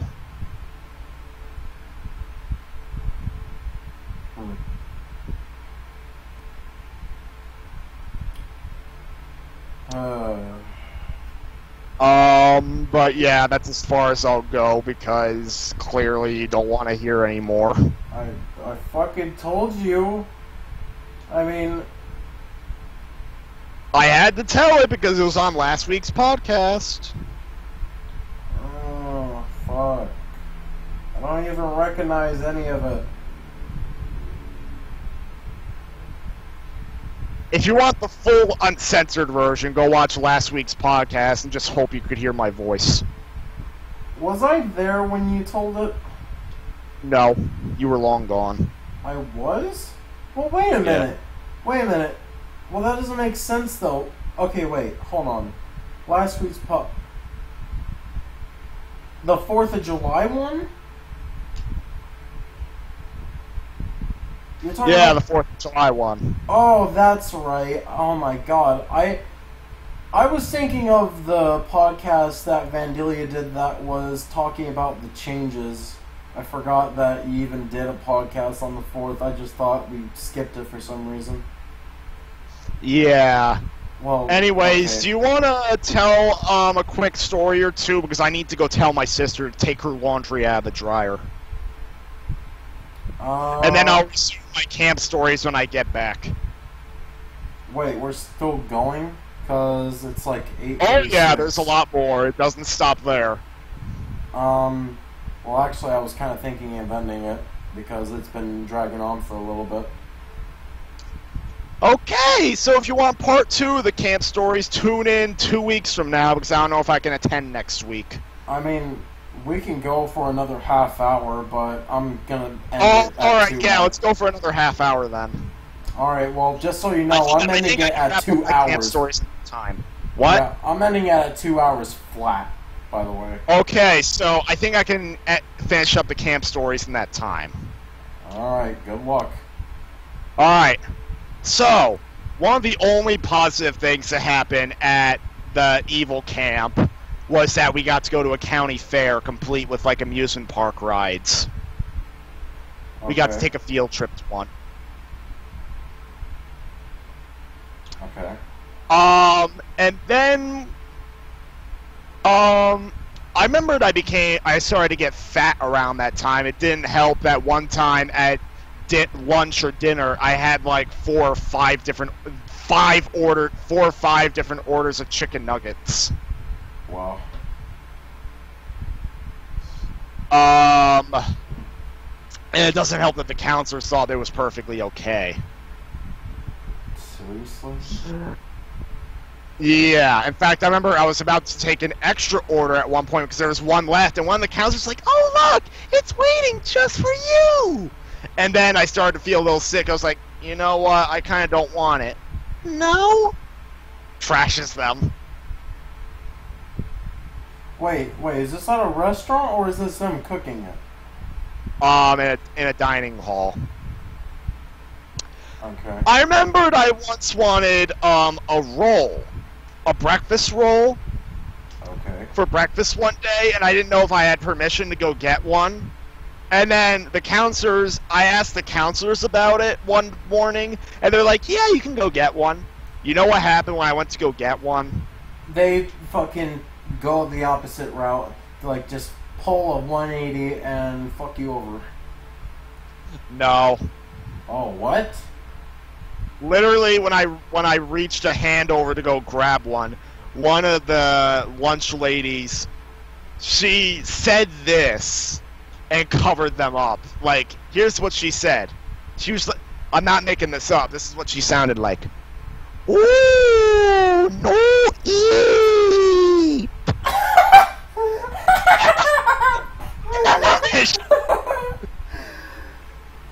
Oh my god!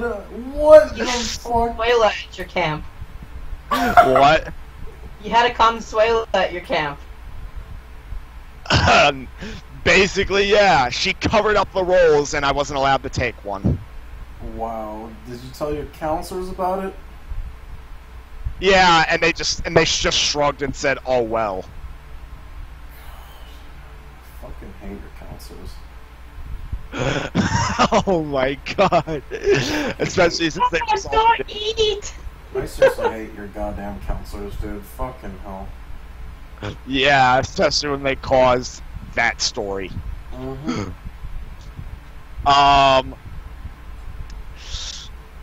So then here's the last notable story. Oh, another thing that happened was, for some reason, one day when we had downtime in the cabin, and it was like a rainy day outside, Grasshopper Kid, bored, decided to make a fort by turning his bed upside down. Oh god. And he literally made like a little cave. obviously I wasn't allowed to enter, and when I tried to make my own, I completely misunderstood how he did it. So all I was able to do was make a bed where literally I laid down like a lump.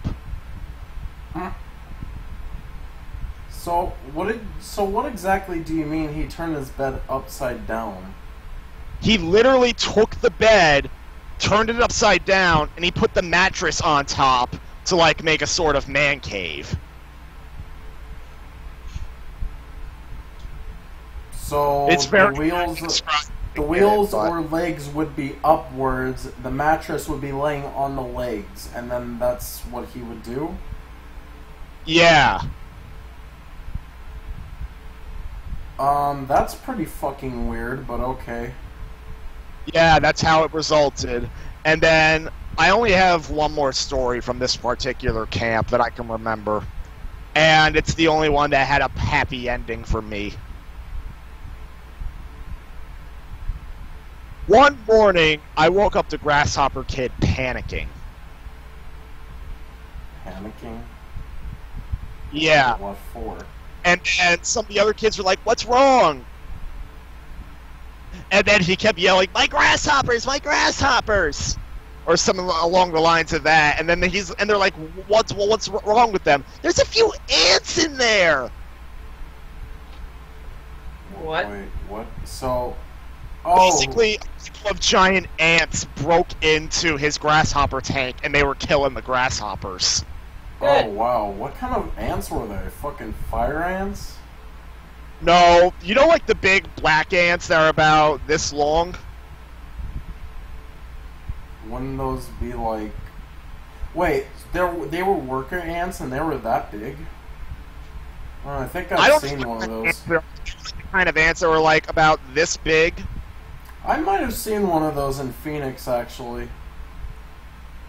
But yeah, so they were killing the grasshoppers, and then he had to dump his entire tank. Were the grasshoppers dead? Most of them were, yeah. Wow. How many and ants were then there? I told the story last week, but he's like, "Hey, those ants must have watched A Bug's Life." What the fuck?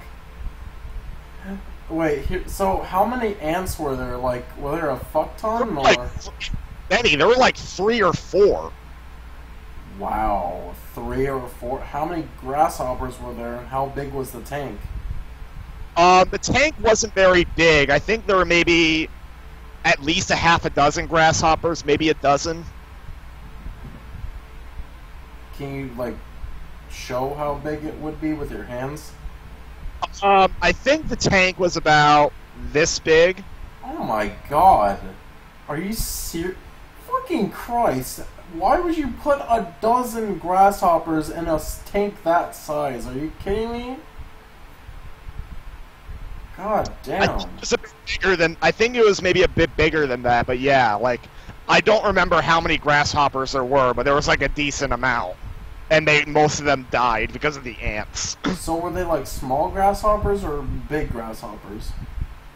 Maybe small grasshoppers. I wouldn't say they were that big.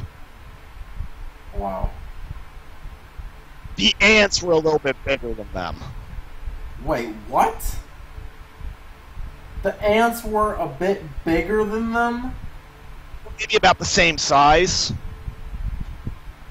Wow. How the fuck did he get a hold of small grasshoppers? What the hell? I don't know either. That makes no fucking sense to me. The only other way I could have thought... Have leaves for wings. They were like more of the brownish kind, like what you saw in A Bug's Life. He must have brought his own fucking things then, unless he saw him like actually going out and collecting them, because fuck me, I don't know how he would find baby ones. Like, what the fuck? How did the ants even get in anyways? I don't know, and I don't think he knew either.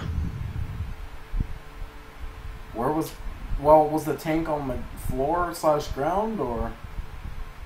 It might have been.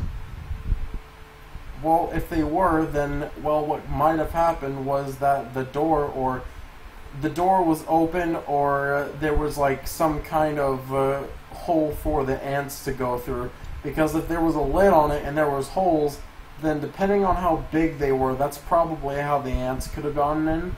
If not, then either there was a door or some other way, like bars to get through, or there was just nothing somehow, which wouldn't make sense. And they must have had been outside or near the door, because I don't know how else the ants would even get there. Because the only other way they could have actually found them is if they climbed, you know, fucking furniture. Yeah. I don't think. But anyways, Grasshopper Kid guys come up, and Starburst Kid never did, though. Well. And that was the end of the last year at Evil Camp. Then I ended up doing 2 years at the camp that my mom would end up taking over.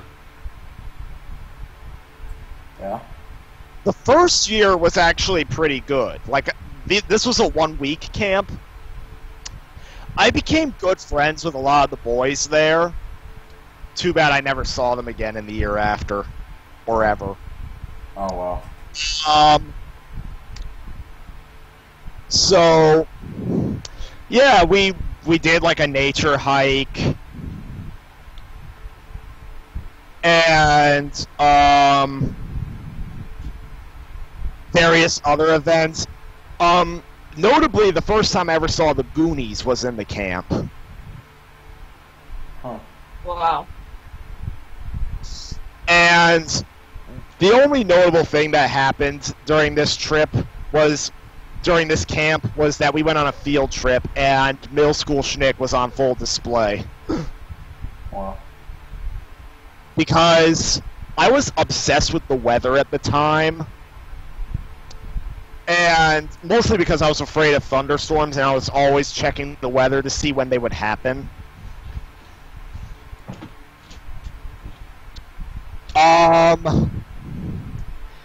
So what happened was,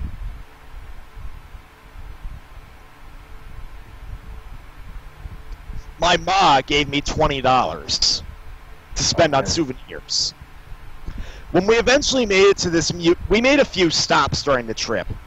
At the last stop, which was like some kind of museum or bookstore of some kind, or like novelty store, they were selling a book on weather, which was actually pretty extensive.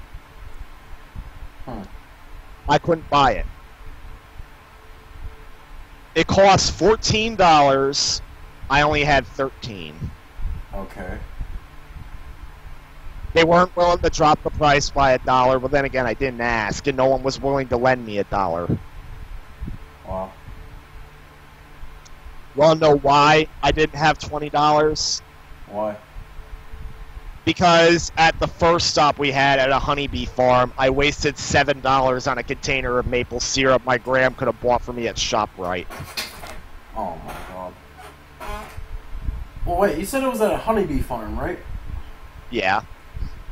Maybe the honey was actually, like, fresh from, you know, the hives or something? I'll tell you this much. They let us taste test all the honeys plus the maple syrup. I hated every single honey. Really? Yeah. Wow. Every single, even fresh from the bees' hive? Yeah. Wow. And, definitely not the same as Honey Nut Cheerios. Huh. So yeah, that was a piece of utter stupidity. Wow. Even if I did get the book, I probably would have lost it in all the years that passed. Maybe. So And wait, I'm not did you buy the honey? Did you buy What? Did you buy the honey before or after the taste test? After the taste test. Why the fuck would you buy the honey then? I didn't buy the honey. I bought the maple syrup. Oh. Which I did. Okay, never mind. I was like, this is so good, let me buy it. I had it on my breakfast pancakes maybe once, and then it was gone. What do you mean it was gone? Because other family members were using it too. It was only a small container. Oh. I spent $7 fucking on it. That's fucking ridiculously overpriced. That's how I didn't think about how I spent my money. Wow. Don't you hate it when you go to buy something and you don't calculate the price correctly with how much money you have because the tax system doesn't make sense? Or at least to me, the tax system here doesn't make sense. And you fucking, like, come short. Like, you almost have enough, but you don't quite. And the fucking cash register person does not, like, let you spend the amount you have if it's close enough to the fucking price. No, they're like, no, you gotta pay full price. Fuck you. I'm not gonna lower it if you have, like, 50 cents less than the actual price. No, fuck yourself. Oh, you have $1 short? Oh, sorry, fuck you. It's like, are you fucking kidding me, dude? Just fucking knock the price down to $1 for me. I mean, for fuck's sake, man, I'm spending most of it. Like, if it was like $2, then, you know, I'd be like, okay, that's pretty fair. But it's a fucking $1 or less. Like, what the fuck? I mean, what is the problem exactly? I mean, there are places that are a bit more lenient with that. Well, I don't know, because, well, while there are places that are dedicated to allowing that kind of stuff, especially when they basically outright say that you can, what's the word for it? Make an offer, I guess. You can make an offer if they say that, you know. That's kind of a different thing, but like I've had those moments at Jack in the Box before, because fucking I go up there, I'm like, what, 10 cents, $1, like somewhere between 10 cents and $1 off, or somewhere around those lines. I would be just barely short, and some people that work there would be like, oh, that's fine, we can take that, and they would give me my fucking food. And then there was other times where the people were fucking assholes and expected me to pay full price when clearly there was other people there that basically brought the price down because I was just barely short. So it's like whenever someone fucking expects me to pay full price and I'm just barely short, I'm just like, fuck you, dude. Mario, can you cut that a little short? Because we're running out of time. That was it. Okay. Real quick, Vandalia, he has a few questions. Who was worse, your counselors or babysitter? Definitely babysitter. And then he accused me of letting the ants in. No, I didn't. I was squeamish with bugs back then. I'm still squeamish with bugs today. But anyways, we go to the second and what would become the final year I was at the camp. That was the year, because in the first year, it was like, there were two separate camps. One for like late elementary school, early middle school kids, and then one for late middle school and high school kids. In year two, they decided to combine the two together. So we had basically full-grown teenage boys interacting with like little 8-year-old kids. That's weird. Yeah, like literally, there were these teenagers that were basically these teenage boys that were picking on the group of younger boys that I was a part of. Like, a few of them actually, there were two in particular I remember. There was this tall, lanky guy, and then there was like this big, fat guy who actually had the name Pimp Daddy. Oh my god.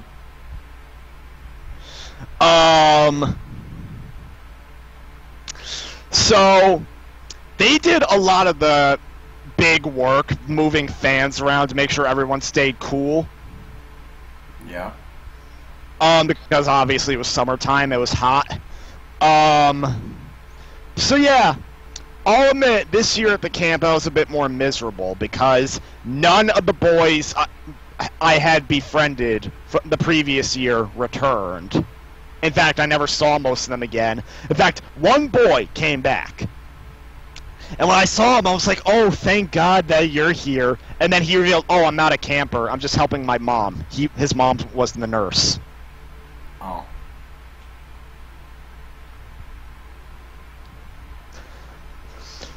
So, yeah. I remember there were two... A polite kid from Evil Camp was actually there.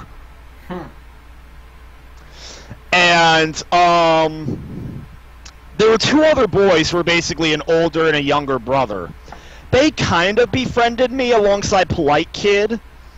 But then, months later, when I saw the two of them again for what would become the final time, I actually waved at them, and they just ignored me. Wow. Yeah, but I was kind of an idiot, so that's probably why. One day, I actually caused a big scene with the counselors. Basically, I wouldn't stop crying. And you know why? Why? Well, first of all, it got so bad, they asked me if I wanted to go home. And I took up the offer just for the night. And then I returned the next day. But you know why I had that big freak out? It's for a pathetic reason. Why? Thunderstorms were in the forecast that day, and we were supposed to be going to the pool. Okay. And I was very paranoid about being struck by lightning, and being near a source of water I did not like either.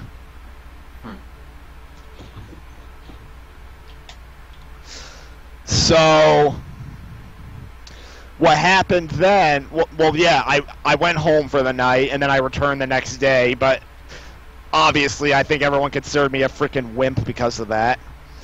And then there was one incident where I went to go shower, but then I forgot my towel at my bed. Oh. Thankfully, I took a peek into the room. It was abandoned. So I quickly ran to get my towel until one of the teenagers came in. He's like, and he was basically, what the fuck are you doing? Well, he didn't say it like that. But then, so then I was like, I forgot my towel, and then I tried covering myself with it. And then he's like, no, wait a minute. He called over two teenage girls, and he's like, look what this kid's doing. And then they were like, ew! Getting a towel is...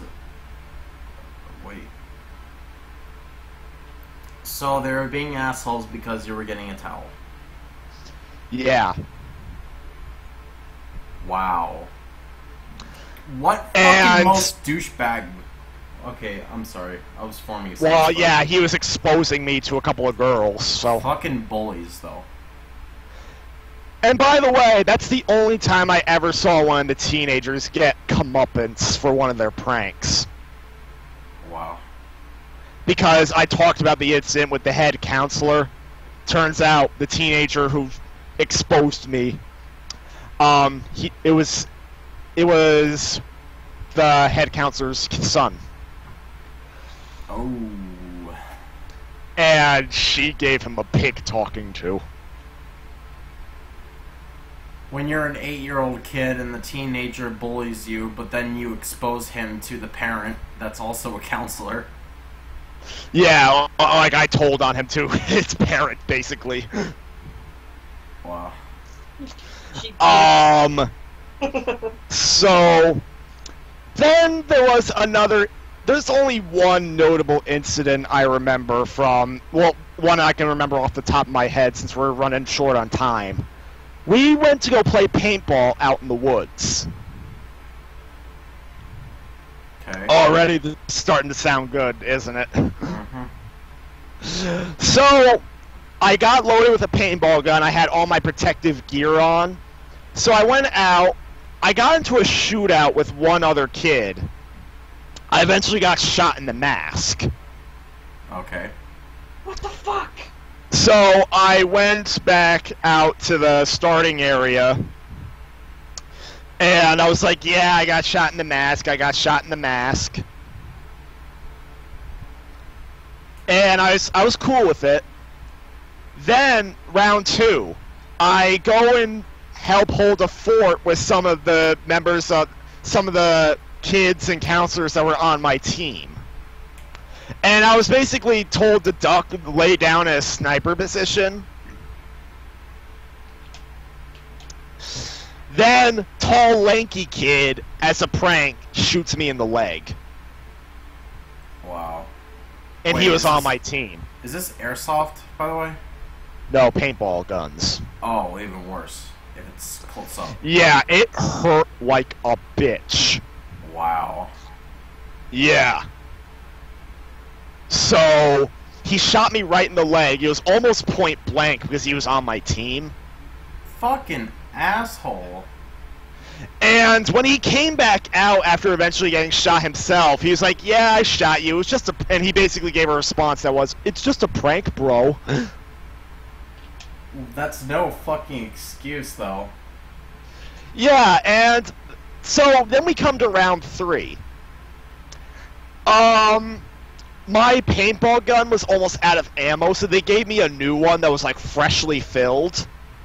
A new one as a new gun, or... New gun. Really? I thought there was, Yeah. like, fucking things that you can change out for your gun. Yeah, there were things they could change out, but they told me to just take the loaded gun.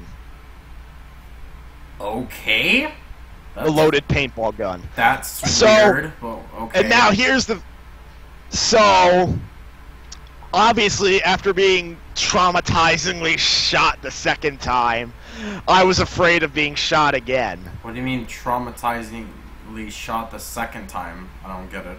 Did he shoot you No, twice? no, the second time when I was shot in the leg and it hurt like hell, I didn't want to be shot like that again. So what was the first time? The first time was right in the mask. I didn't feel anything but like the blunt impact. Oh. Okay. So, but let's just say the second time it definitely hit the skin. Or better yet, when it hit the clothing, it definitely was felt against the skin. Yeah. So, I don't remember what happened, but if I remember correctly, there were a few paintballs that were like close misses. I freaked out big time. I was like, no! And somehow, the lid on the paintball gun popped open, and all of the paintballs in my gun spilled out. What did they look like? Wow. They were basically like little beach balls. They were like, they had like pink and white stripes. Really? Yeah. Interesting. So they all spilled out, and I was disqualified because of that. What? Disqualified because... Because I had no more ammo, so I was eliminated. Wait, what? Well, then how come you got the new gun then? I don't get it. Because it was between rounds. Okay. So, yeah, I was completely out of ammo, and Oh, so I walk back to the starting area. You know what happens next? well, what? My entire team follows behind me. They were all shot. Oh my god. Oh yeah, And when here's- tall and then when tall lanky kid came out, he was like, yeah, it was your fault. You were so freaking annoying. Here's a question for you. What was stopping you from putting the paintballs back in the gun? Because they shattered when they fell out. Oh, they do? Wow. So wait, does so yeah, that mean that if tall you lanky- shake the gun, then they all explode? No. Okay, well... They I'll all discuss fell. that They later. fell from a great height and fell to the ground and exploded into blobs of paint. Oh, so you were standing, I guess. I was standing, Oh, god. and tall lanky kid was one of the kids who was shooting at my team because he was on a separate team that time, and he was like, "Thank God we got rid of your team. You were so annoying." Wow.